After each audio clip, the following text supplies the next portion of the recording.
It's been a long winter with way too much snow. But the leadership team has some good news and announcements.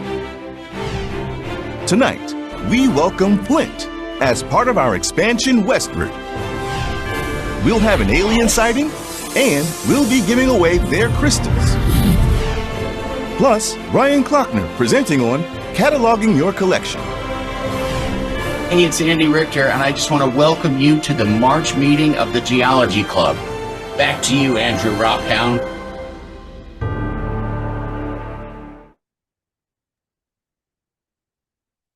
All right, everybody. I just wanted to throw this out there. That was my friend Ronaldo Sellers, VO for the voice you heard on that. He lent his hand on that, and Andy Richter happened to drop by the studio this week, or last week actually. So I was like, "Hey, can you give me a little shout out?" So very cool. Let's get into it. All right off the bat, we have something new to announce. And Rockhound of the Month. You all know Rockhound of the Year. This is Rockhound of the Month. We want to celebrate one member every month because you all are awesome. So we want to hear from you. So submit to us, Geology Club News.com.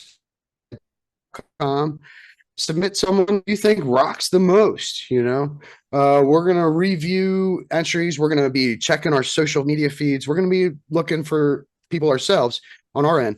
But, we'll make a little vote on our end during our monthly leadership team meeting, and we'll make that the Rockhound of the Month going into every meeting. So start sending your entries now. As of now, on April, we want to have a really good candidate.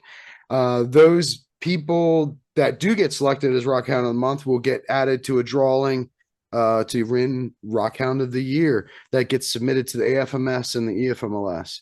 We're gonna do a little, thing on social about you. We also have some other things in the works that might be prizes as well if you win it. So stay tuned on that. But get your entries in now because it's a really cool opportunity for people to get recognized. And we have a lot of cool members. So let's recognize them. Joanna, you want to take it over? Welcome, everyone. I hope you're enjoying the Bedrock Bulletin. This has really been a fun collaborative effort from all your leaders. And we love featuring your haikus, your poetry, your stories. We're also looking to do what have been your favorite experiences or the most interesting thing that you have learned while joining a Geology Club field trip. We'd love you to share your thoughts, and we'd love to feature your responses in our upcoming newsletters. And we thank Joanna. She's done a great job so far on putting all that stuff together. So get your submissions in. We want to hear from you for a lot of things. We want to engage our members. You are a family now. We're, Geology Club's a family, and we want to, celebrate everyone who's doing good things. So let's hear about it. All right. What everyone else wants to, the whole club, everyone, all the members. This is where it comes down to. We already have 11 great trips scheduled. You will notice most of these are all doubled throughout the year because we want to do that. We want to make sure that every one of our members, we have a ton of members now, and I'm going to show how many in the next slide. But basically, this is, what we have confirmed. This Sunday, fossils and hot chocolate. We're going to do that. The email went out. Everyone should have notification about that. When and where, sign up on the link that we provided.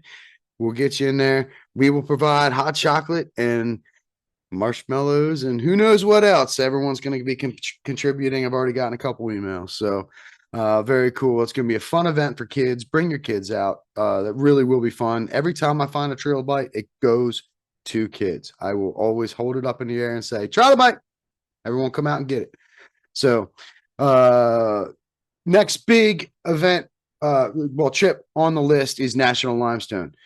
This is the big one, both Middleburg and Mount Pleasant Mills, the Wave of Light pit, everything we were just talking about, calcite all over the place. So, fluorite in Middleburg. So this is the big one. May 2nd, we're going to have a sign up sent out, probably April for that. Also in April, you also see about Hewitt Gem Mine. We're going to run that with Central PA. Central PA is going to be up there. That is the weekend right before the big Memorial Day weekend at Area 52. Geology Club's debut at Area 52. Tonight, we're going to get a big old preview of that. As I said, NASA confirmed a sighting. We might get a little alien landing here on the meeting. 531, number 9 coal mine, Lehigh Anthracite up in PA. That'll be a good one. Get down into the old coal mine and then maybe potentially go find some crystals afterwards. 712, Texas Quarry in Maryland. This is the big pit along 83, the 83 corridor, which I personally have grown up along. I've driven along it for my entire almost 50 years now.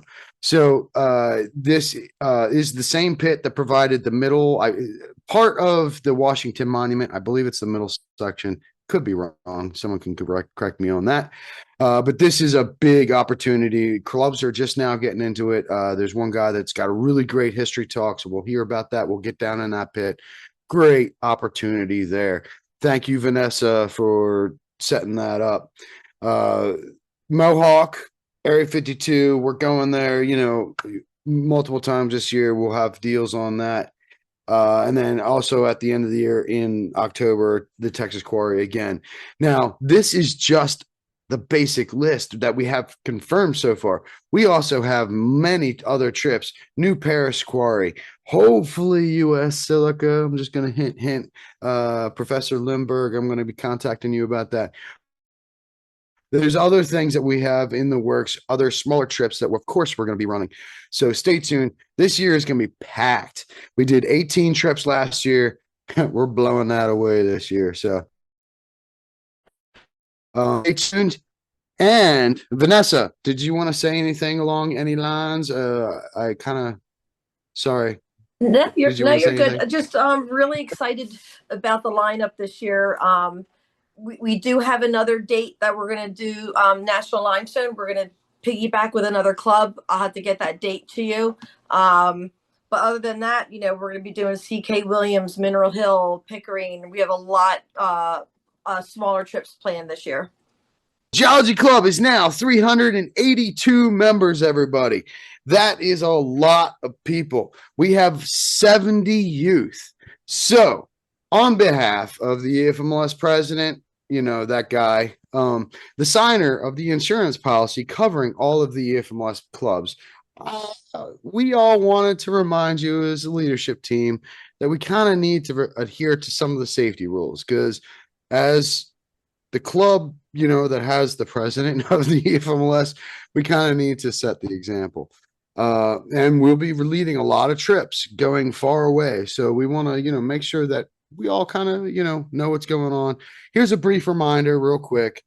If safety gear is required, that is personal protection equipment, you must have it. And it must be worn, used at all times, no exceptions. I will tell you, Mohawk Valley Mineral Mining, you have to have a hard hat at all times. Simple things like that. Quarries around here, National Limestone, you have to have the safety gear on at all times. It's just that important. We can't afford an accident at all. It just can't happen. So safety berms, barricades, roadblocks must never be crossed at any times. These are there because the insurance companies, if they, if MSHA comes in, the state comes in and sees a footprint on the other side of one of these, the quarry gets fined. Everything gets shut down for a little bit. So that same long lines of those, don't leave any of your tools. Any piece of steel gets left anywhere in the quarry, that goes through a crusher, it shuts down the operation, costs them money, may never go back, that kind of thing. So, kind of watch what you're doing. Don't be stupid. don't go over. And these safety berms are usually there because there's a high wall. We don't want rocks falling on your head, because that hard hat is not going to save you if a rock falls from 50 feet up. So trip leaders are responsible for all members. You must report any injury, safety issue, or danger. If you see something that's about to kill somebody, make sure you say something, because we can maybe potentially save a life. Report it to the trip leaders ASAP. This is kind of a basic rundown. I just wanted to remind everyone, keep you on your toes. Make sure you're out there being safe. We're trying to provide you the best collecting opportunities across the Mid-Atlantic and across a whole bunch of states. We don't want to show up in another state and be a bad example. So all trips are attend at your own risk. Now, I've just mentioned insurance. Our insurance covers your damage to wherever we go, not the damage to you. You are, by attending these trips, you're waiving your liability, and we will have forms to say that you will have to sign on some of these trips. If you don't want to sign it, you don't want to attend the trip. That's simple as that. I mean, we just have to cover, bases. Lawyers do a lot of things these days. Geology Club is not responsible for your own actions. We are going to do everything we can to keep you safe and make sure you know everything you need to know about being safe. But, just be aware, most of the stuff we do is dangerous. A rock hammer will go through your hand if you miss real quick, and that's you swinging your own rock hammer. I've seen it happen. So anyway, let's all be safe out there in this coming year. And because of I'm saying all this leads us perfectly into the next topic, because we want you to be safe going out to Ohio. So without further ado, I would like to welcome Samantha and Dennis Voschel, our new Ohio VUG. They're calling Flint. Samantha, are you there? Yep, I'm here. Hey, introduce yourself. Say what you got, and tell us a little bit about Ohio. All right. Hi, everybody. I'm Samantha Voschel. I live in Stark County, Ohio, a little town called Alliance, and we're just glad to be part of this. My husband was part of the Central Club, and then we just joined this last year to Geology Club, and Andrew and I got to talking after he sent over a nice little package to my daughter's classroom for a 50 states thing that they were doing. And so here in Ohio, actually, I've been doing a lot of research, and we actually have some great stuff here that nobody knew about. And we're going to be looking for some of that. There's still some fluorite here in Ohio. We got the Ohio Flint. We also have some calcite. And one of the big things that we're finding a lot around on the western side is a lot of UV reactive minerals. So I'm working with somebody else, and we're going to be planning some field trips, and I hope you guys can come out and join us when we get these things going. Absolutely. Little shout out to her second graders class. That's kind of how this whole thing got started. I sent out 21 Pennsylvania geology kits. Each one was a bag that included the decorated trilobite kit, the fossil. I think I put a quartz crystal in there from Pickering, so that there was something cool from down inside the earth. I think I included a limestone, calcite from National Limestone. But that all went out there, and I was very happy to do that, just to provide a little fun for some youngsters in Ohio. I also I met Dennis up at Mohawk. So, Dennis, I've known Dennis for quite a while, and it's weird how small worlds come together. And so welcome the Ohio Flint VUG, and you all will be hearing great things from them here coming soon. All right. So we are a little ahead of schedule. I'm just looking at our attendance list here. So let's do this. We are a hair bit in head of schedule. We have a schedule. We have a question in the chat. Can we attend the meeting on Sunday? My grandson is almost 10 and loves gems and rocks.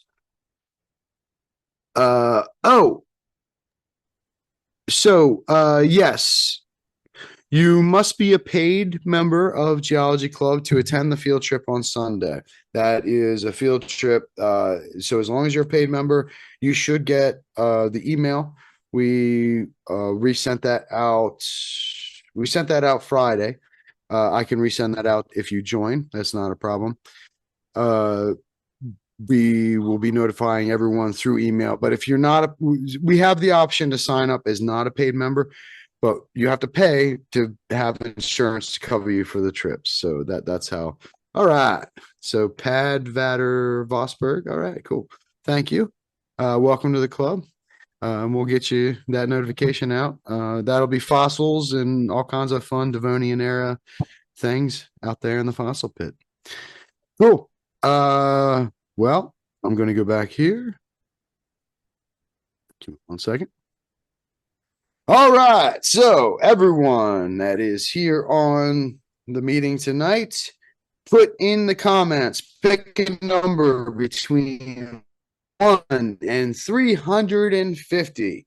Well, let's call it 382. I'll accept anything up to 382. It's always the amount of numbers that we have. Duplicate numbers must choose again. So the first number gets to keep their number. If you second number that's the same comes up in the chat afterwards, second number must pick again. You must be a member to win. And tonight we are giving away not only 2 crystals from Area 52, we are going to give away a piece of Wavelite from Mount Pleasant Mills in honor of our presenter, Ryan Klockner, who is with us tonight, who has found the best specimen from Mount Pleasant Mills out there. I'm just going to stop sharing so I can hopefully get this to. All right, I'm going to kill my background. 1 second, everybody. All right. Here we go. Welcome to my house. This is actually Geology Club headquarters right here, everybody. This is the first crystal. This is double terminated. You can see that. A beautiful, beautiful crystal. Straight out of Area 52. It has a little damage on the back. You can see that a little bit there. But beautiful crystal. It displays very nicely on the one side. Has some rainbows all through it. And then also, here's the next one. This is trying to get the light to shine on all the facets. Very nice, faceted. It does have a little damage, but it's a very nice piece. Has a double termination on it as well. You can see that there. And Wavelite. So we're going to give this away. Wavelite right there. It has the shiny Wavelite balls. I don't know if you can see the sparkling in this dull light, but half of these balls inside of this VUG up top are sparkling, and down here they start to be a little fuzzy. That happens in the pit up there. Sometimes the balls come out with like these little spikes and kind of fuzzy. I just call them fuzzy looking. And then sometimes they're light colored and sparkly and shiny and beautiful. So this is kind of a little bit of both in a little tiny VUG all itself. One little tiny thing. So that's going to come to you in a nice burlap sack, free of charge. Whoever wins that, everyone is welcome to put it in a number. You must be a member to win. And like I said, duplicates must choose again. All right, we are very close to alien sighting now. Bear with me, everybody. Just checking to see who is with us. Shane, if you happen to be here already, let me know. If not, I'm going to go ahead and introduce our presenter tonight with the knowledge that, Ryan, you're probably going to have to stop after about 8 minutes, if that's all right. If you want to That's do quite all right. I'm more flexible than I look, so I'll make it happen. Well, so tonight, you all know him, Ryan Klockner. Without Ryan, Geology Club wouldn't be where we're at. Ryan, I reached out to Ryan at the very early stages. He helped us out with the website, with the domain name. Without the domain name, Ryan himself bought the domain name geologyclub.org, just thinking that it would relate to Geology 365. So, he had been holding it, and I was like, please. And he was like, sure, I'll help you out. So he really has supported this club since the beginning, and it really is an honor. I've known him for a few years now, and it really is amazing to hang with him every time at shows and stuff like that. He and I haven't had too much, personal time to dig, really, because we're always so busy. He has run the both New Jersey clubs, I believe, both of them, Friends of Mineralogy. Just the Friends of Mineralogy. Yeah. So those are the only two other clubs to ever get into Area 52. Imagine that. So Geology Club broke that ice today, this year, and then now there are one or two other that are potentially going to get in this year. So without further ado, the creator of Geology 365, the provider of websites for clubs across the country, and the man who has pulled the best specimen out of Mount Pleasant Mills Wave Light Pit, Ryan Klockner. I should probably drop that specimen into the slideshow, but we'll look at it when we get into the software side of things. Cool. Yeah. And I'll let you know when the aliens make their sighting. That works. Let's see. Let me know if everybody can see everything. We got your desktop this time. It still shows the desktop? Oh, there you go. You're good. You're good. Oh, all right. All right. All good? Yep. Good to go. Collection cataloging is something that is very important to me. It's something that a lot of people I know don't do. And we're going to go through in the presentation, we're going to talk a little bit about some of the past methods, things that people have done. We're going to look at some cool specimens, even when the specimens aren't cool, but the labels are. So we're going to kind of travel everything to do with cataloging. That is my collection in the background you see there. So, and all of them are cataloged. So first, I'll go ahead and put these things in this order. I am a family man first, wife and twin daughters. The daughters don't get out in the field with me as much as they used to, but they still get out. I am a field collector.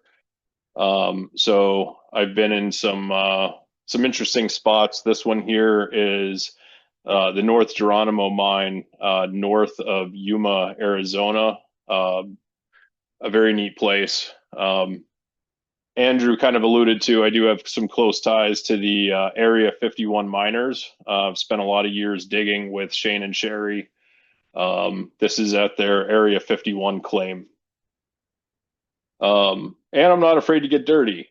So whatever is needed, I'm down. And then that is my dad. He was the inspiration behind a lot of this.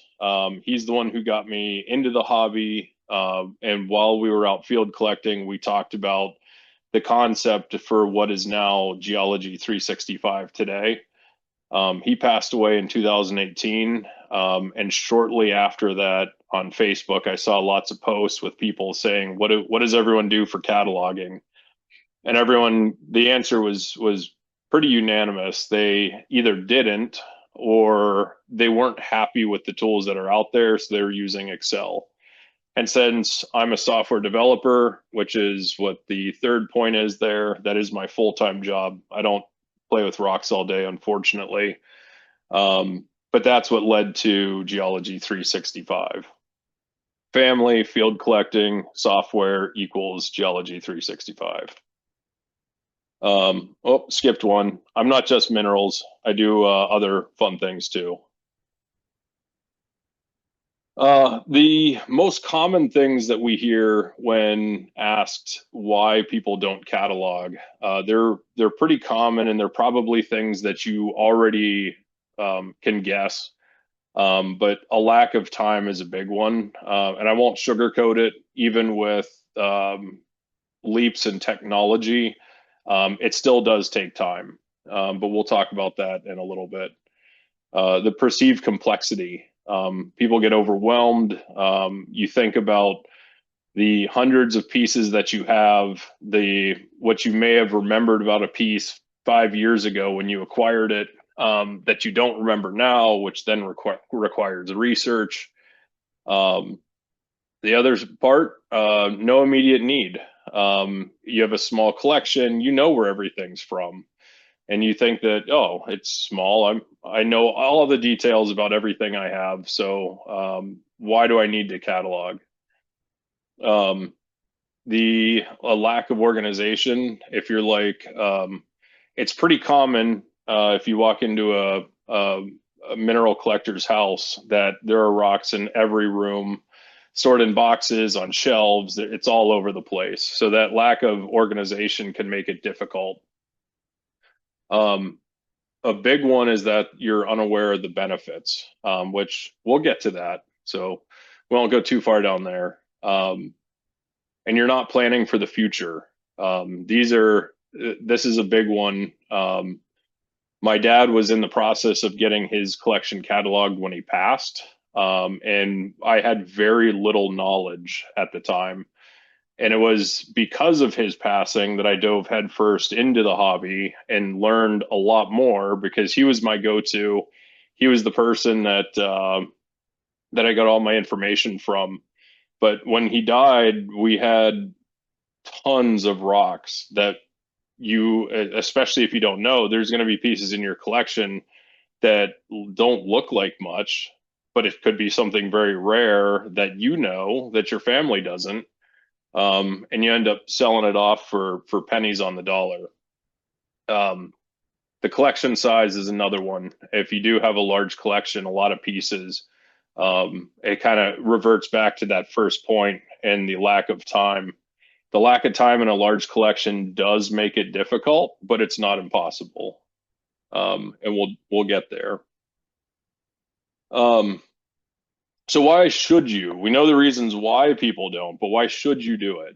And the first one there is something that I didn't fully realize when I started out on my cataloging journey, and that's the understanding and appreciating your collection.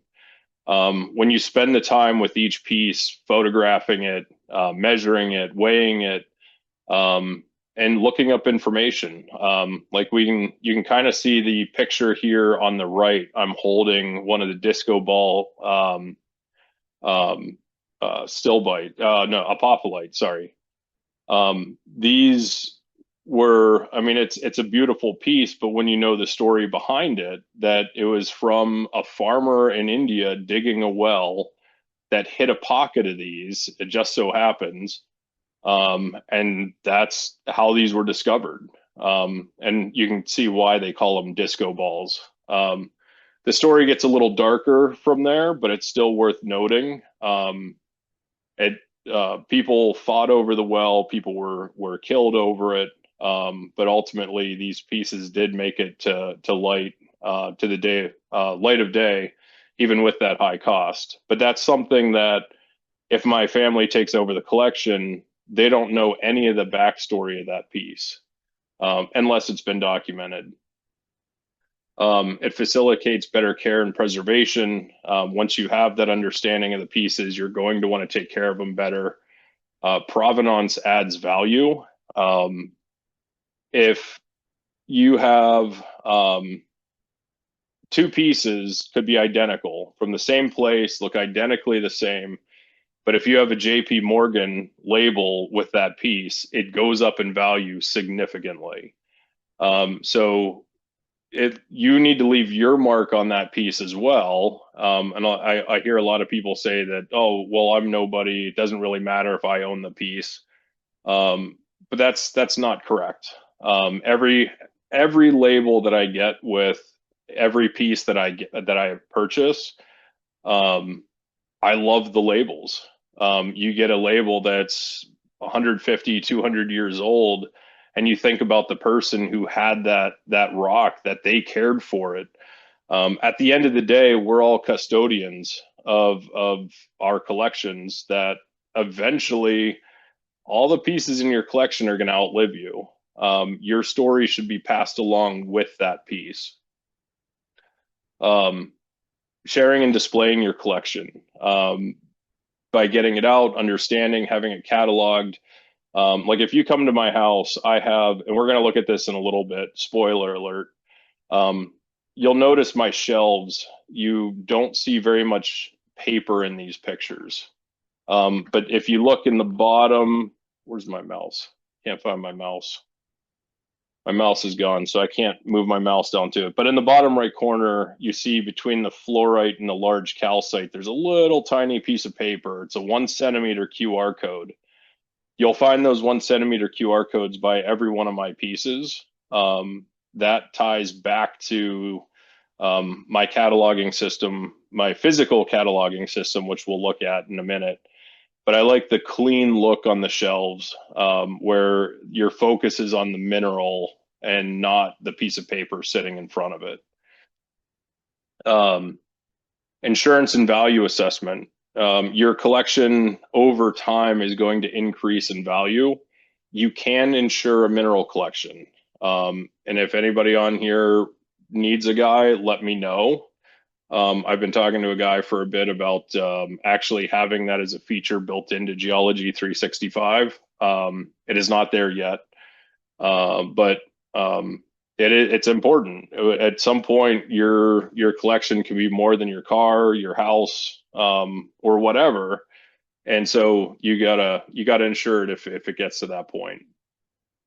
And inevitably helping your family. Like I know I mentioned it a couple times, but when my dad passed, if everything was labeled, we'd have been in a lot better situation. Techniques for effective cataloging, some of the tried and true.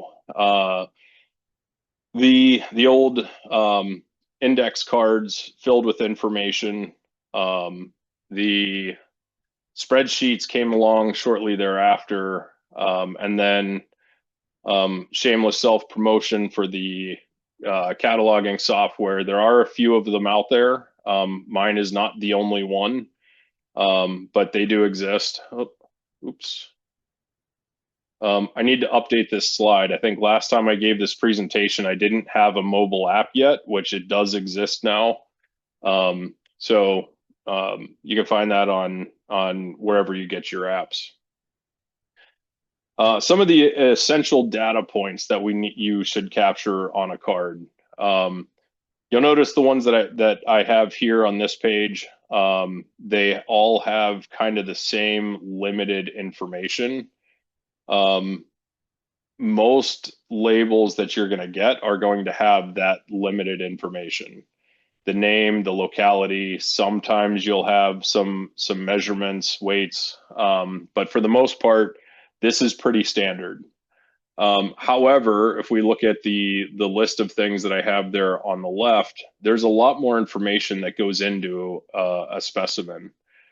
Beyond the name, the mineral name, locality, size, weight, date of acquisition, and or when it was collected, your purchase price, the value that it is today, a catalog number, photographs of the specimen are a more recent addition, who collected it, the provenance. So there's a lot of information that we could put on a label that just doesn't work, because you don't want a notebook size sheet of paper to sit with your specimen. So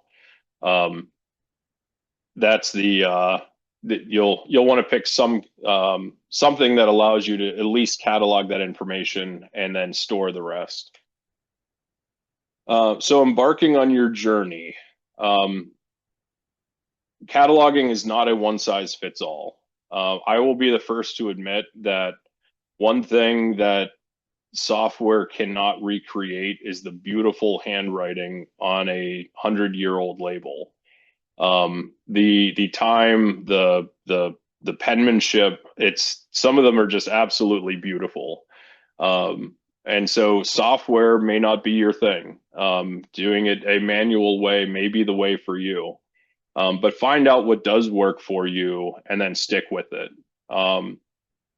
My advice is to start with your key specimens, your pieces that are kind of the ones that are most important to you, and just kind of work your way down from there. And then once you're caught up, as you acquire new pieces, stay on top of it. I've let myself, you'll get behind periodically, and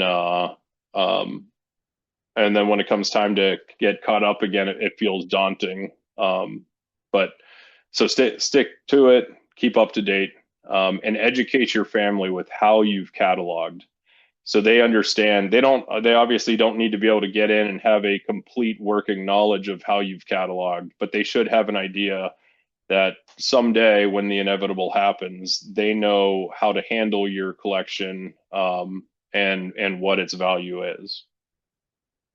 So my process. Let me interrupt you right there before you get into your process. That sounded like a good place to stop. Sorry, Perfect. Brian.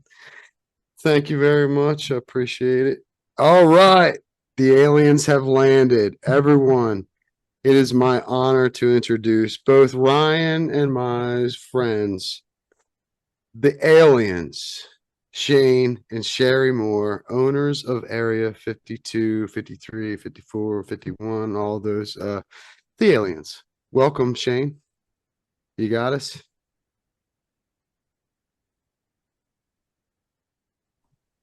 All right, there we go. Yep, gotcha. Hey there. What's going on? Welcome, sir. Welcome. So this is Geology Club. We have about 32 members on tonight, and they're all eager to hear and see what you got. I have been telling them that NASA told us that the sighting might include a table full of crystals. Oh yeah, maybe. If I can and the Kevin Bacon, maybe, hopefully. Maybe. We'll have to take you on a grande tour later, probably. What would you like me to share here? Well, yeah, just introduce yourself. Tell us a little bit about your the Area 51 miners, the Area 52 that we'll be all attending, and go from there. All right. Well, my name is Shane Moore. I run a small Herkimer Diamond operation with my wife and my stepson. This will be our 5th year running.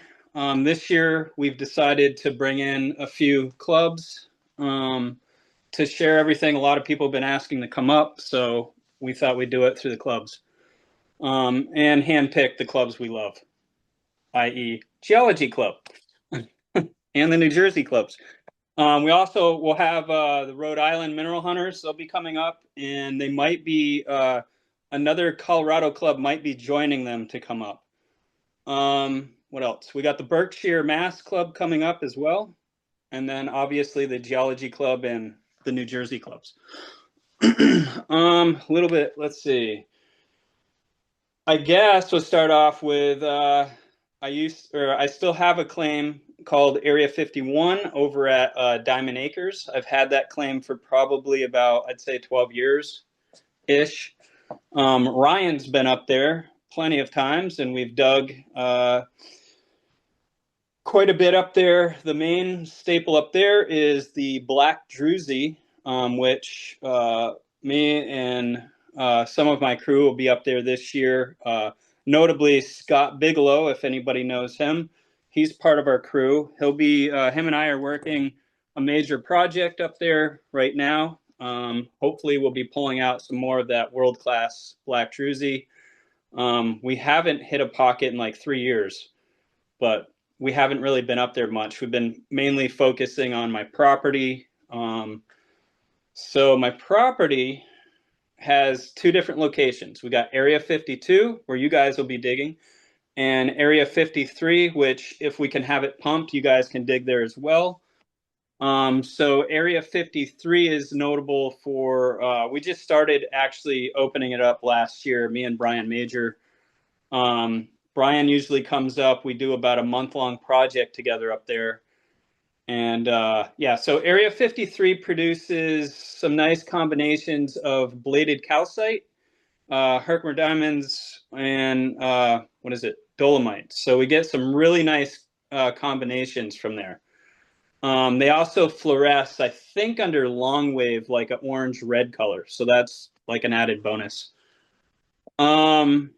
As far as Area 52 goes, I can show you all the layout up there when we get up there, of course. But right now, we've basically moved. This will be what, year 5? Yeah, season 5. So the first season, we opened it up, and we got into probably 80–90% of it was deteriorated crap. We got, you know, a handful of good specimens, and the best specimen to come out that year actually is in Brian Major's collection right now. And then the second year we got into what we like to refer to as Zone 1, and that produced a lot of nice big heavy hitters, which I will show you tonight. I'll show you stuff from Zone 1, Zone 2, and Zone 3. Zone 2 is where everybody will be digging, which a lot of nice stuff has come out of there. Zone 1, yeah, so Zone 1, we pulled a lot of nice stuff. Then Zone 2, where you guys will be digging, we've pulled a really lot of nice exceptional material, big skeletals up to about 6 or 7 pounds so far. We did hit a couple major skeletals, but they all fell apart. Probably could have been a world record, but unfortunately, because it was all water in that one section for a long time, it just deteriorated. But yeah, we pulled out some nice combos out of there. And then now we're into Zone 3, which we started last year opening up. And we're probably working about, I'd say, 20 to 30 feet down into the main pocket layer, which Brian and I opened up a really nice pocket about the size of a Volkswagen Bug. And that produced a lot of nice material. But anyways, I'll get into showing you guys some crystals and stuff. Let me see if I can figure out how to flip this because I'm new at this. So you're not new. Just so everyone knows, Shane, most Fridays, Shane has an auction on Instagram, Area 51 Miners. Check it out. Most of the crystals that were given away, Shane and Sherry did donate to us a bunch. But I've been winning cheap lots on his auctions, and that's also going into what we're giving away to y'all as well. Back to you, Shane. Sorry. All right, I got to figure out how to flip this thing, so bear with me. All right, here we go. I'll start showing you guys. I'll show you one of the best specimens we found out of, well, not best. The best specimen Sherry and I dug out of a pocket that contained about 30 to 40K worth of crystals. Which this guy right here weighs about 7 pounds, 13 ounces. It's not complete, but it's a pretty major skeletal for up there. And yeah. So this is currently in the collection of me and Sherry. We'll never get rid of this one just because we dug it together. So it's pretty sweet. But yeah, it's a little broken on this side. But so in that same pocket, we pulled out probably about 12 major pieces that range between, say, 3 and 5K. And because so we had 2 crew members up there, Don and Scott, and because they weren't really hitting much, we laid out our crystals on a table and we had them each pick one. So that was exciting and exciting for them. We try to do as much as we can for people up there. So anyways, I will move to zone 2. This is the zone you guys will be working. It's a lot of hard rock mining, and there's a lot of tailings in that vicinity. But if you were to do some hard rock mining and go down about 3 feet, you'd be into the next second pocket layer. So this one came out in May of 2024, and I pulled this one out. This one's about 99% complete, and probably one of the best ones I personally have pulled out. And this is currently in my collection. I haven't wanted to part with it yet. So we got that guy. That one weighs probably about, I think, between 4 and 5 pounds. Another noteworthy piece is this one. Sherry pulled this one out in 2024. And this is really kind of Middleville grade too. It's super clear, super gem. And we did have to reconstruct it once. But other than that, I mean, this is probably one of the finest and noteworthy gem ones we've ever pulled out, gem clusters. And that thing it's perfect. We pulled this one out of zone 2 as well. This one it's got the scepter.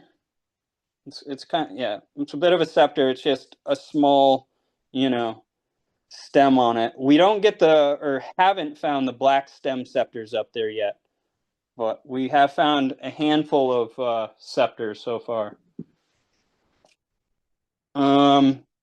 This one was pulled out by one of our crew members, and it was gifted back to us because we've never found one. It's hard to see. So that brown stuff on there is actually marcasite. Super, super tiny marcasites on there. And it's just loaded with hundreds of them. And you can see all these perchers on top. So anyways, Joe pulled this one out, and he ended up gifting it back to me. So very cool of him. Like I said, we try and do for each other up there. If a major piece comes out, I try and trade it with the guys because it's just, a nice sample of what's come out of there. This one was found by Scott Bigelow. This thing's tiny. But what's really cool about this thing, we find a lot of oddities up there. And he, during the season, I think it was 2024, it was really rainy up there. And he just happened to look down and see this just sticking out of the mud. And as you can see, it's this really thin tabby with this nice percher just on this up. Sorry I'm shaking so much here.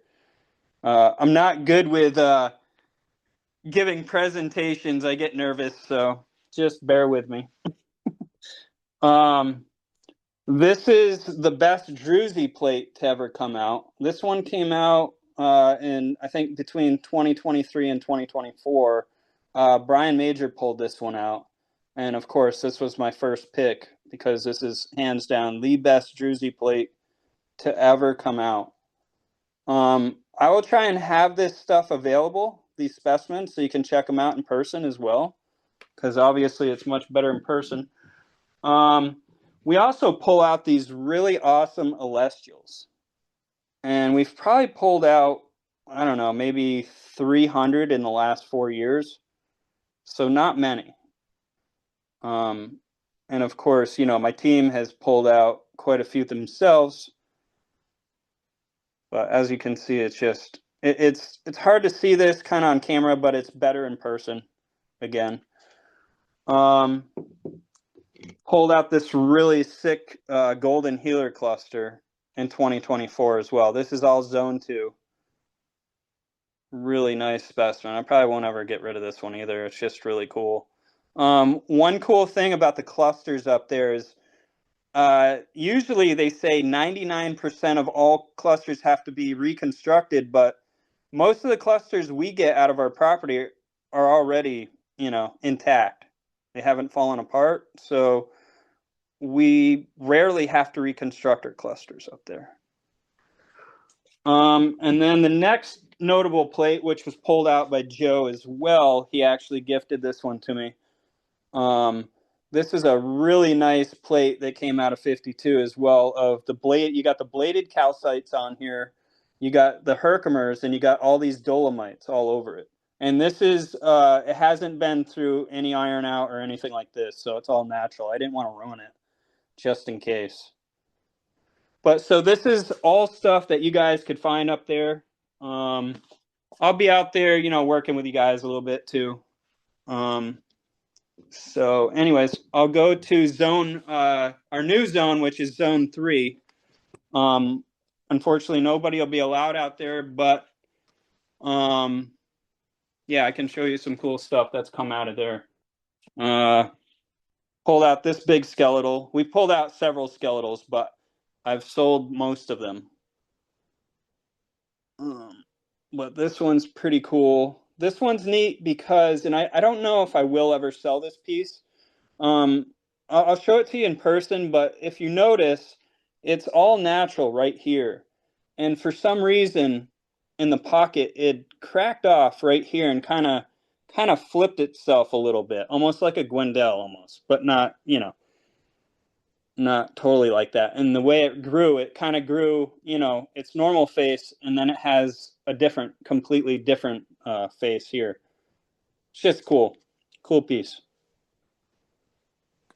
We do find a lot of anhydros up there. However, Sherry and I don't find a lot because we suck at finding them.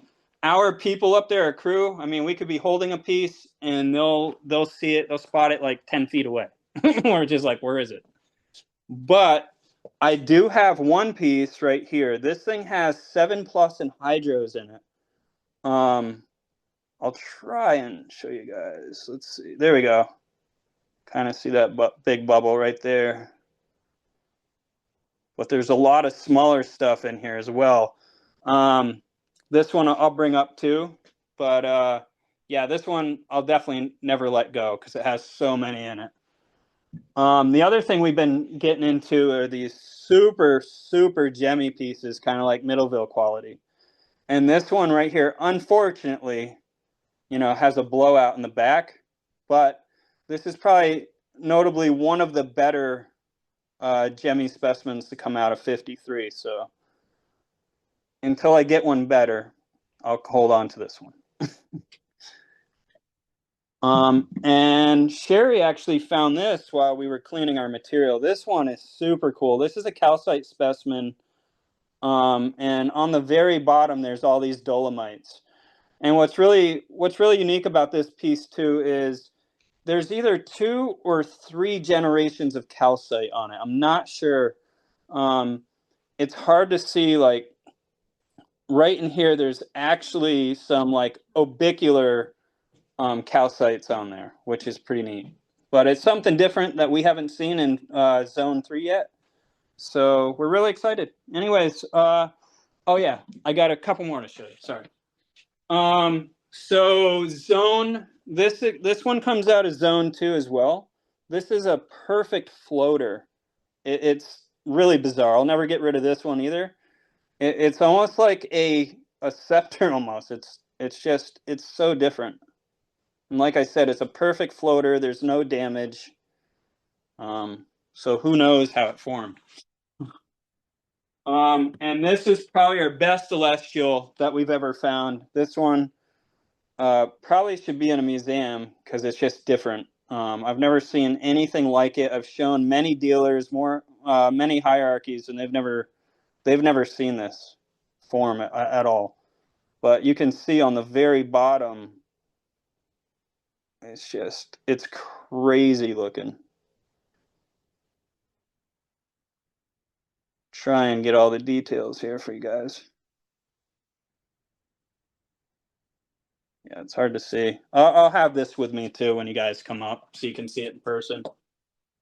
Yeah, and then I'll show you, okay, Area 53, I'll show you some of the best calcites I've pulled out of there. This is a really nice cluster.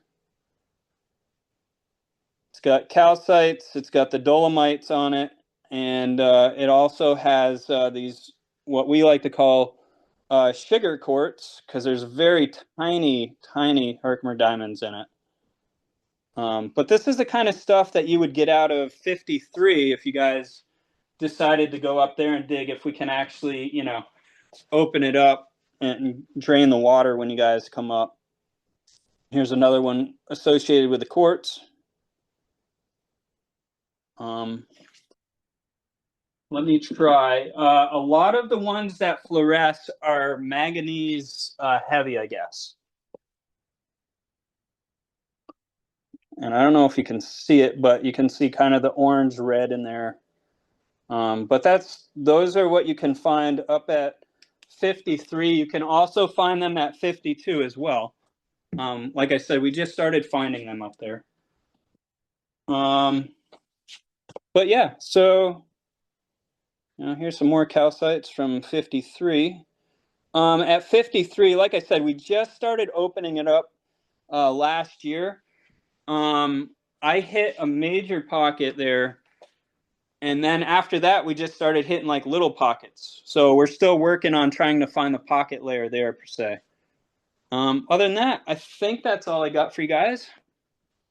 So basically, some of his oddities, I've been trying to snag up on. We have Dr. Kyle Trossel here on the meetings, as always, since the very first meeting. He does optical tests and stuff. So I've already gotten him a very clear sample from Shane. So we're already starting to do some testing and things on Area 52 crystals. Nice. But we would love to have a Kevin Bacon sighting. Oh, okay. We already had one celebrity tonight. We'd love to have the other celebrity. All right. Wait, hold on. I'll take you guys for a trip.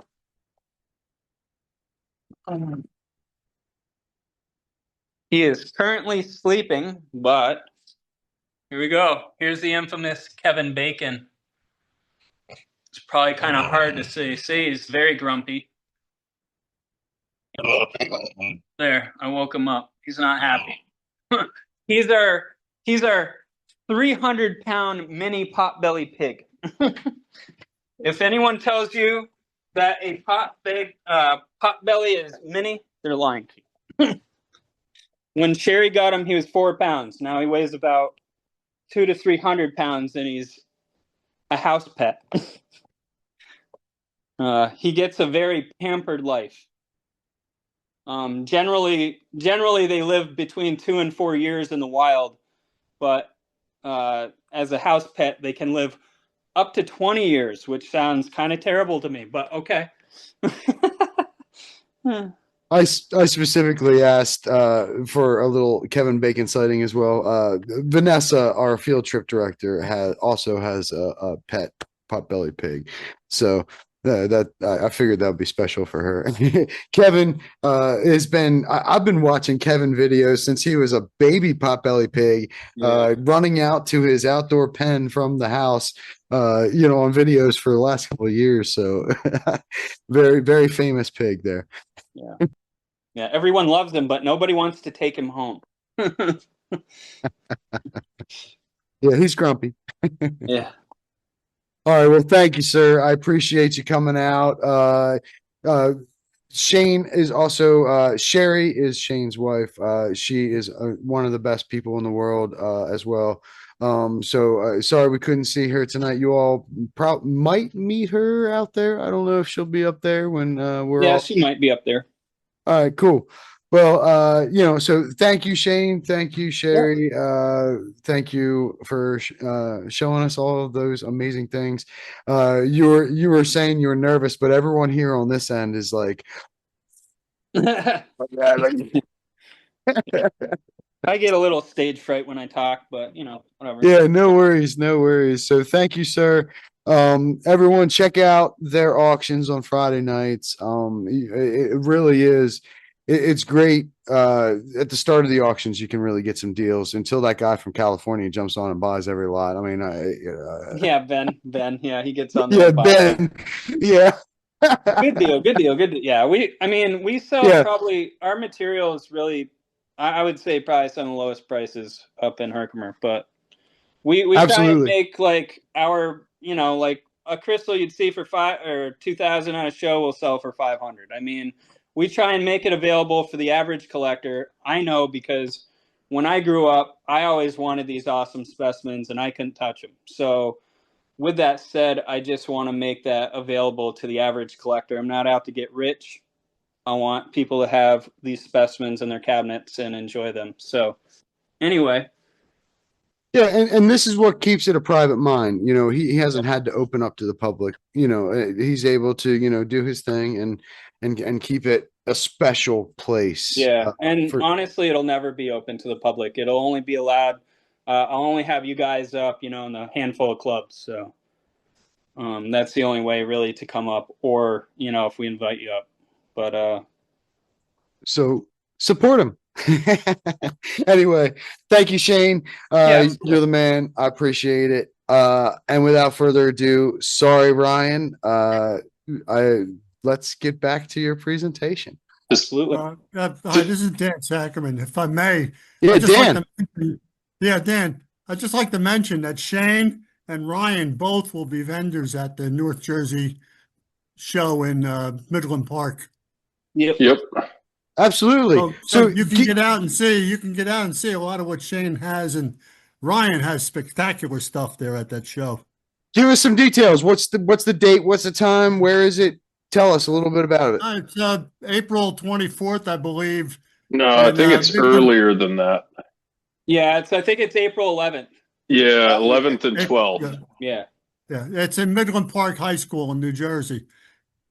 It's very easy to get to. Awesome. Well, we're going to get that maybe into our newsletter, or we'll send out some info on that so everyone can go out and check that out. That's great. It's a good place to see Sherry and Ryan and you know, and Shane all at once. Yep. Awesome. Yep. All right. Thank you. All right. Thank you, Dan. That's great. Yeah, we'll get that info out to everyone. Shane had a big event that he put on a couple years ago that we were all at, and the Crystal Collector was there. Great time. There's actually a Dirtman report for that. Check it out on YouTube. But you know, great community. Jersey has some good shows, so we'll have to check that out. All right, Ryan, back to you. Yeah, to segue from Shane, I was trying to find it. I put it away. But there's so much weird stuff at Area 52. I was trying to find, it's a little crystal. It's only probably 3/4 of an inch long, but it's got a dolomite crystal floating in the middle of it. So it's just something weird. And then I think this was probably season 2, Shane, of us digging together. Yeah, 51. Yeah, 51. I don't know how well that's coming up. Maybe if I hold it back a little bit. Yeah, hold it back. There you go. That's better. So that's some of the stuff. 51 is a separate property, but a lot of fun. A lot of fun. All right. Let's see.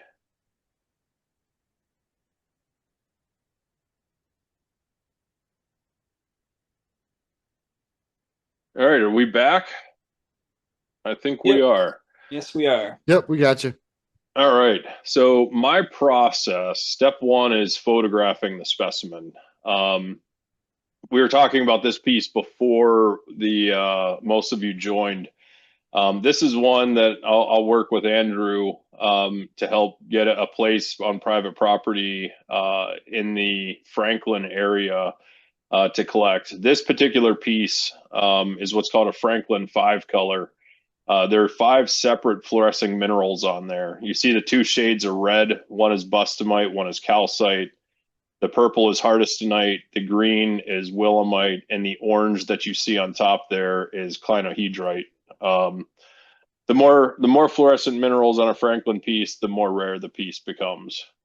This one has become known as bowling alley carpet. For obvious reasons. But this was actually the result of road work in Franklin underneath Rutherford Avenue. The debris from under the road was actually put on this man's property.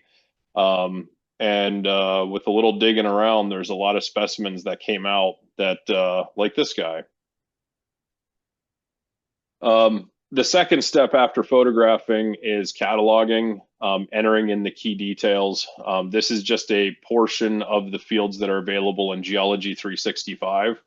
But the fields are toggleable, so you can say I use these fields, not these ones, and you can kind of customize your interface. The next thing I do is print QR tags. So the ones that I print that go into my case are 1 centimeter. However, I have talked to a couple different museums that those talks haven't gone anywhere quite yet. But the idea being that we could create labels for specimens that could be scanned through the glass to then get an idea, pull up all the information about a piece, who donated it, what it is, where it's from, a lot more information than you could fit in one case. The next step is to print my labels. In Geology 365, you can design your labels how you like. We can take a look at that in a little bit. And then ultimately, I store the labels in baseball card sleeves. Most labels are a size that fit nicely into them. Every once in a while, you do get some larger ones. And they have comic book sleeves that will also clip into these kind of binders. So I'll put any of those additional documents with those pieces. And this is a part I'm going to go ahead and tell on myself. I'm not very good at actually tagging the specimen with my identifier. I personally, I don't love it because not every piece has a great place for it.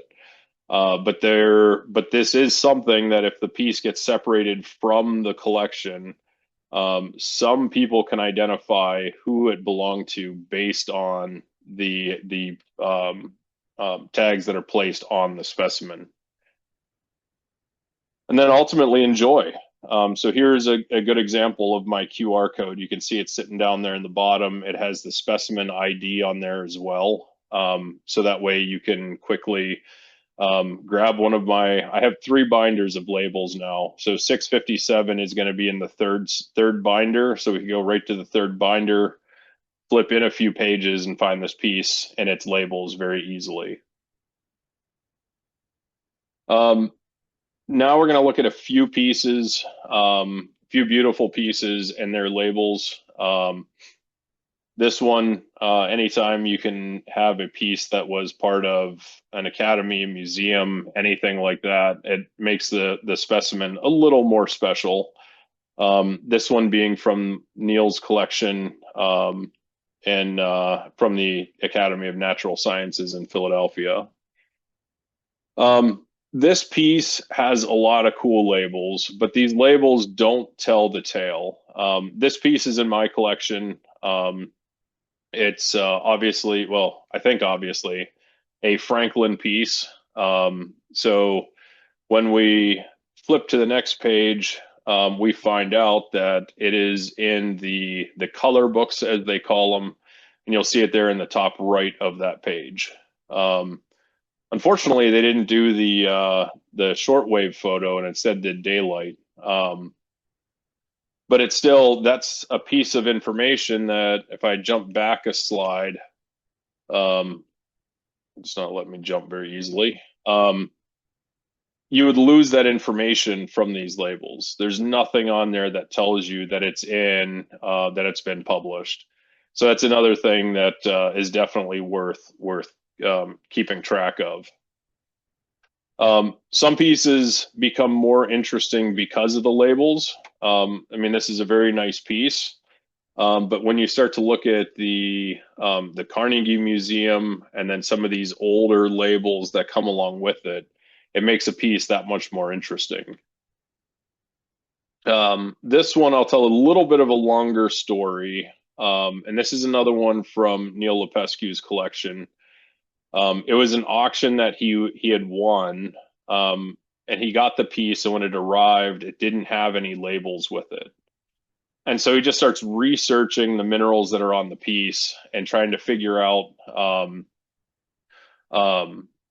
where it might be or who may have had it, see if he can track down any information. And he found some pictures on Mindat saying that they were part of the Jack Halpern collection. Rock Courier took the photograph. So we're already getting into some pretty notable names at this point. And then there's another photo from Rob Levinsky, who has the Arkenstone, and he's stating that it's from the Larry Conklin collection. So this information is starting to come together, but he never quite figures it out. Several years go by, and he went to visit and see Jack Halpern's collection, and it came up that he didn't have any files with it or any labels with it. And Jack was meticulous, and he had all of the old labels in a filing system, which allowed him to go through, and they were able to find the notes and start to find out all the different labels that went along with it, including some older ones, some old German labels back into the 1800s. So this one, fortunately, the history was ultimately preserved, but it was very nearly lost. This is one from my collection. It's an older label. Unfortunately, the original label has been lost to time, but it was from 1894 as far back as it dates. I think this is the oldest, the piece that was collected the longest ago in my collection. Another example where a piece does not look like much, like this, nothing special until you get to, I kind of referenced it earlier, but the original handwritten notes, like you see that note card, it's very hard to read from the pictures that I have, but you can see a date on there going back to 1835, and then passing through the Academy of Natural Sciences and then on to then be sold by mineral dealers years later. I think this is my last one. This one I included just because it's neat. You start to get some of these foreign labels. You have the foreign spelling of the different names. Like we can see barite spelled at least 3 different ways in these labels. And I think it's a very cool piece. I would love to have that piece. The barite on stibnite is it's a really neat look. So I had tacked this on before we get into Geology 365. I did recently release an app. There is a small charge, but that helps keep my development going. I do not develop apps. That is not my strong suit. I am a web developer, so there are costs associated with building the app. So I did put a small charge on there. And based on people downloading it, most people must feel that it's okay. But yeah, the app is meant to be a quick entry system for the larger site. It's much easier to take pictures with your phone, type in a few data points, upload your images, and then later on go back to the app and then update the pieces with any additional information above and beyond. So we're going to jump into Geology 365. I will try to be mindful of time. Don't want you guys to get too tired to listen to me talk. How's that for size? Is that big enough? I'll assume so, unless somebody says otherwise. Looks good over here. So you can click the Get Started for free. It'll just ask you to put in an email address, and then it'll email you a link to log in for the first time. And that's going to take you to a dashboard that is going to be, I have a lot more in here than you will see. As Andrew noted earlier, Geology Club is using this for their website as well as the domain name. There's a lot of club tools built into this that helps a club manage its digital presence. That being obviously the website, being able to have timely events show up and disappear from the homepage, creating an archive of that information, paying dues online. these are all things that are a part of the offering for clubs, but we won't go down that path too far, just because that's probably not the right audience. But if anyone's interested, feel free to reach out to me afterwards, and I would love to talk to you more about it. Some of the features here on this dashboard, we see latest specimens. So these are just random people that have added things. I do not show who they belong to, but you can go through, see what other people are listing. I kind of wanted, part of it, I wanted to have a place where if you're looking at minerals from a specific locality and you're wanting to buy something, you could come in and you could look at specimens and find a list, search for things, see what people have in their collections, see what kind of stuff that are what we as collectors are buying. I find that a lot of times you go on, if you do a Google search for a random mineral, you find these high-end photos and beautiful pieces and things that most of us on this call probably can't afford. Not judging anyone, just stating facts. I don't know how many of us are into 5-figure rocks or more. But from the cataloging standpoint, there's a lot of things in here. We'll look at designing labels real quick. If anybody on this Zoom call wants help creating labels, reach out. It can be a little confusing. I do need to update my tutorial to make it a little more current with some of the changes I've made. But the basic premise is you have to know roughly the size and shape of the label you want to create and how many data cells there are. So like we can see on mine, I have my QR code, my title, the locality, and an identifier. So that is my unique ID for the specimen. And these are all drag and drop. So if you want the dimensions on there, you could drag it and drop it in.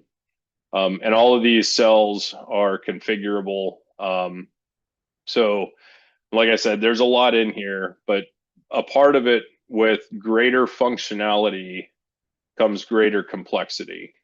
And I wanted to be able to create the labels that I wanted. And so it ends up being a little bit complicated. And that's why I'm willing to help whoever wants help whenever they need it. So feel free to reach out. From the list of specimens here, we can come in. You may recognize that one from a minute ago. But I will bring up, since Andrew talked about it, this is the piece that he was referring to in his intro. This is a wavellite that I believe it was March 18th of 2022. Oops, that shrank down a little far. If we look back here, we can see the date that I had collected it. So I did my due diligence and I cataloged the date when it was collected, so I can tell you exactly when it was. But these are a little shy of an inch across.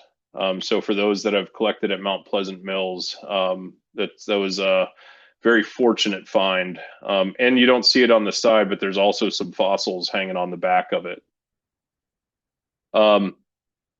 But if we want to go in and take a look at the specimen, some of the fields we have, I do have, sometimes phones do weird things when uploading images, and instead of being in a vertical, they flip sideways. So I've added in the ability to rotate. That's a relatively new feature. And I won't talk through all of these fields. There's a lot in here. But value is an important one. If you're looking to give your family an idea of what your collection is worth, what individual pieces are worth, I do recommend the perceived value. This was a joke in the beginning, but everybody thought it was pretty funny, so I left it in. Not that anyone on this call would lie to their significant other for what they paid for something, but just in case, you got to keep your story straight.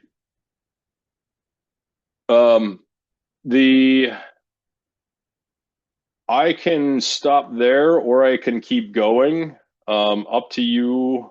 If anybody has questions or if you want to see more, there's a lot in here. There's some stuff I will mention that actually I think I have a little bit left on the slideshow. Some of the what's next for the app or for the website.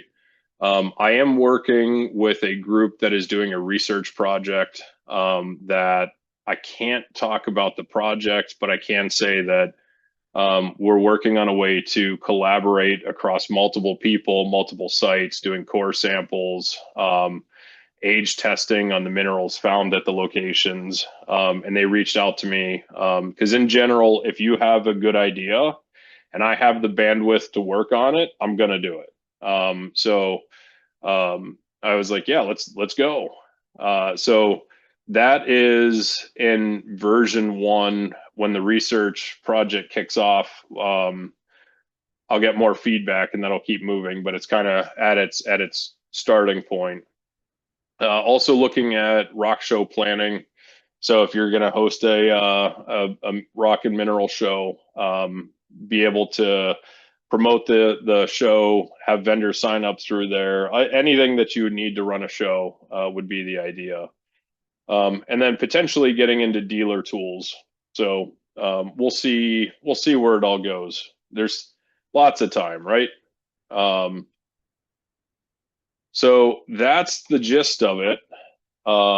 So I'll open it up to questions. If anybody wants to see something, whatever you might want, let me know, and I'll see what I can do.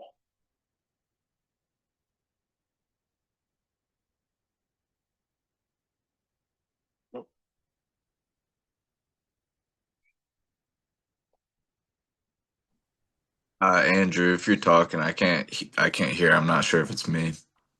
Yes, thank you. I had my microphone muted as well as Zoom. Sorry. Thank you, Ryan.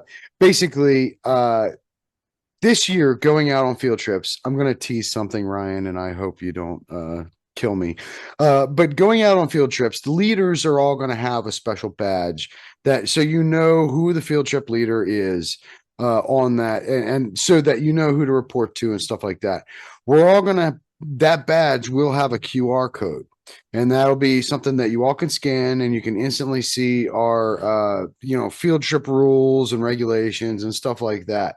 So my little tease there is there anything in the works, Ryan, for QR codes and field trips? There's all sorts of stuff in the works. I think what Andrew is referring to is I'm looking at creating virtual membership cards. Is that the one you're talking about, Andrew?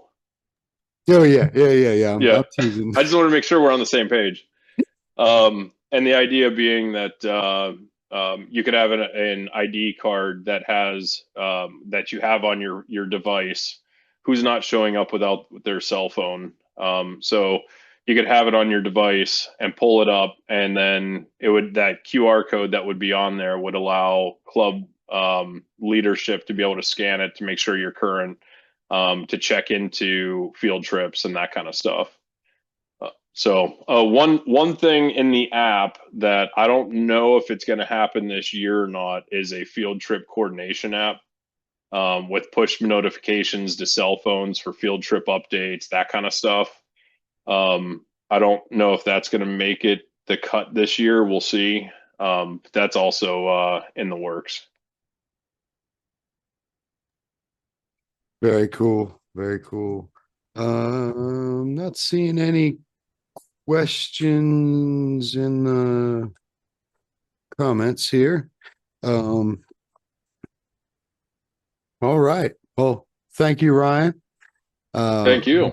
Amazing as always, and thank you for everything you do for across the community and for clubs all over the country with Geology 365. Always an honor to have you, and thank you for everything that you've done for the club as well. Thanks for having me.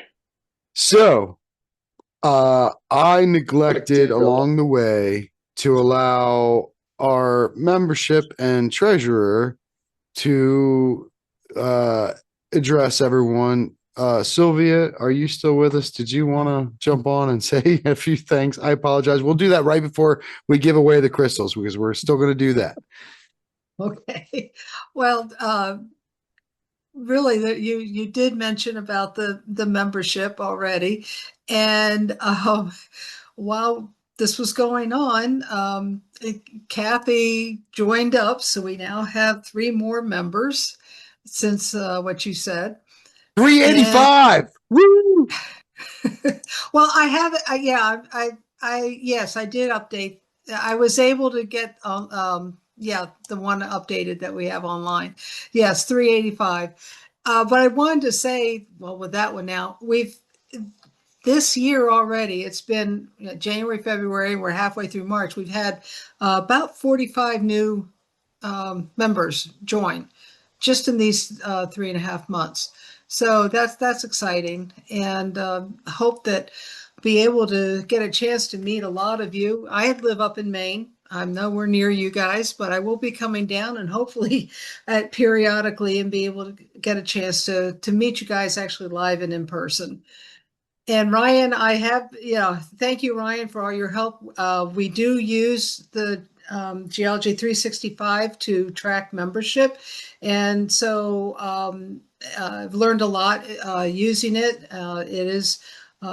Ryan's made it pretty intuitive and easy to use, and it's been very helpful for us in tracking membership. So thanks, Ryan. You're welcome. All right. So it looks like Ted Schnipper. Ted, go ahead and unmute yourself. Come on in, man. Okay. Let me, you hear me? Yeah, we got you. We got you. Oh, okay. Ryan, just very, very good. The way you put this thing, the 365 together. I have to download it. How many members do you have or participants do you have in the 365? Outside of clubs, I mean, just individuals. There's around 3,500 people using it. Worldwide or more Yeah, just there's US? Worldwide, a lot in the US, a bit in Europe, a handful in China, and then a scattering all over the place. But a majority, I'll guess, I don't have an exact figure, but I would guess 90% are probably in the US, if not higher. Okay. And when you could use this in the field, can you put video in it? So I don't have video now. So I didn't say this earlier, but initially I built it to give it away for free.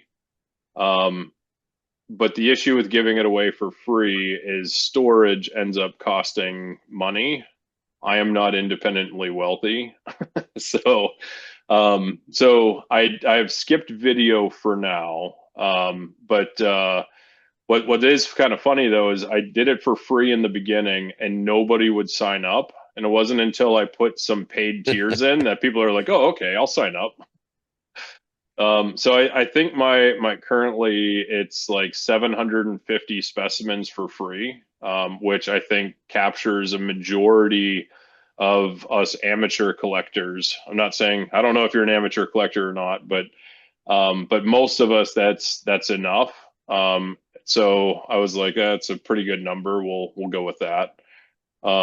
But yeah, no, that I know that's kind of a long-winded answer to does it do video, but that's why it doesn't, because it wasn't really designed to be a money-making machine. So yeah, not today anyways. Okay, thank you. Very good collection you have behind you. Hey, thanks. It just just fabulous what you did.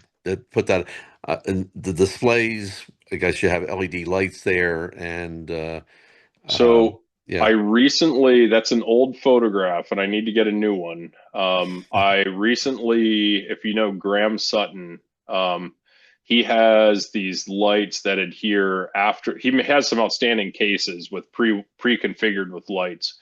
But he has these light bars where you can pop in virtually as many lights as you want. So in my primary cabinet, I now have light bars on each shelf, and every specimen has at least one light dedicated to it. The temperatures vary, the temperature of the light, whether it's warm or cool, vary based on the specimen and what's going to set it off best. And it's night and day. When we put the bars in and we started looking at the pieces, and it's like, who knew? Like I went from having a good collection to having what looks like a world-class collection just by lights. So it wasn't cheap. I think I spent nearly $1,000 on lights for that case in the middle. That they're not, like I said, they're not in there now, but it's a huge difference. So for everyone on here, don't skimp on lighting. You bought the pieces because you want to look at them. The lights, they can make all the difference in the world. Yeah, the lights, the color temperatures. I have somewhat of a background in lighting, but anyhow, just it makes such a difference whether it's a warm, color or a very cool temperature color. So yeah. Anyhow, sorry. That's about all I had. Hopefully, others have some other questions. Thanks, Ted. No Sure. worries, man. Thank you. Great job. Good questions. Looks like that's all the questions so far. So I'm going to go right ahead and into the drawing. We have some crystals to give away. So I'm going to share. We have a bunch of numbers in the chat too. So I'm going to go to random.org as I did last time because I don't like Google random number generator. It doesn't seem to do good. What I did seem to notice in the chat was no one put 365 in. No one put 365. So that's going to be Ryan's number. That should be my number going forward. All right. So everyone, here we go. 231 is not the number. That was just my test when I first put the numbers in. So this is 1 to 382. Here we go, everybody. This is going to be the winner. And the winner is whoever got closest to 217 without going over. So I'm scrolling up here. Johanna just put that in. She says Mike. Yeah, was that Mike? Was Mike? Did Mike which guess Mike? that exactly? Holy crap, Mike, you won. He says thanks. Wow, you were the last to enter. Go buy a lottery ticket before I even started doing the drawing. Yeah, really. He finds 4-leaf clovers all the time too. Oh, I need to rub his hand or something. I'm just looking at no one else. Yeah, no one else came close. So yeah, no one else. Jess was 212. I made a list of what everybody wrote, cool. And Jess was 212. Awesome. All right, Mike. Well, congratulations. You got the piece of wavelite and the 2 crystals from Area 52. Next month, we will have new crystals from Area 52 along with some other specimens. We're going to get farther into the season. We'll have stuff from trips that I'm going to give away and all that. So, these giveaways are always free of charge. We send them out. I try to make money these days on Facebook videos, but it's not, I haven't been posting anything in months. So, I'm just kind of donating it out there. So thank you everyone for being members of the club. 382 members, 385. It's absolutely humbling. We are now in Ohio, Maryland, Delaware, New Jersey, New York, Pennsylvania, Maine. I think we have members out Virginia? west in Colorado and all over the place. Yeah, Sylvia, go. No, did you say Virginia? Yeah, Virginia, North Carolina. Yeah. It goes on and on. We are spreading, and we are going to try to bring you trips from all of them. I mean, we want access to all of our members all over the place. So it's an amazing thing, and thank you for being part of the family. This is a great family. I know Tina is not here tonight. Joe, did you have anything you wanted to say, Joe McNamara?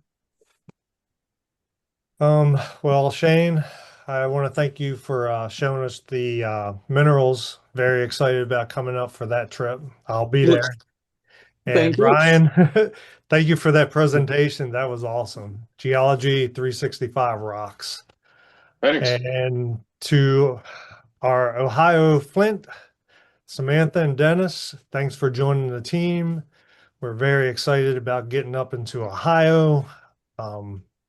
Yeah, I mean, spreading out, that's what it's all about. Just making this club something accessible to everybody and just sharing the wealth, sharing the knowledge. All right. And the members, don't forget, put in your thing for Rock Hound of the Month. Pick someone that you think deserves it. Tell us why. And we're ready to rock with you. All right, guys, that's all I have. And thanks everybody for being here. Andrew. Before we go, I want to just give a shout out to both of Ryan's clubs, Friends of Mineralogy, New Jersey.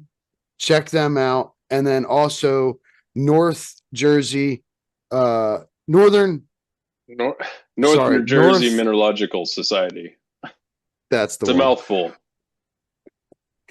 It's No Jams or something. NOJMS. Yep. Right. So check both of them out. If you join those clubs, you got 2 more chances to go to Area 52. I mean, come on. So I mean, how cool is that? Exactly. You know, Geology Club is all about supporting the other clubs. We want to make sure you join as many clubs and support as much as possible, because it's all about getting out there. The more chances you get, the more, you know, the more fun you're going to have. And that's what it's all about. We're one big family. We're one big community, and we want to promote that across the community. And we want to promote education. You know, we're going to bring you as much educational material as possible, and events and times to learn and things to learn. So thank you, everyone.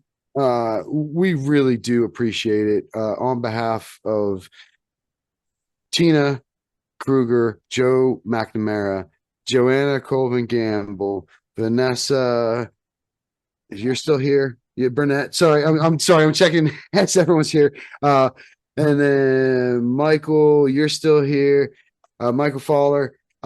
Thank you all. We are all here. Did any of you want to say anything right before we go? I would like to add in one thing for the new members that are requesting to our private Facebook group. We do have a series of questions set up so that we can make sure the group stays for our members only. That includes a lot of people use a fake name on Facebook for whatever reason. We're good with that. We just want to know who you are, what email that you signed up to the club with your paid membership. That's how you're getting into the club. And what are your interests?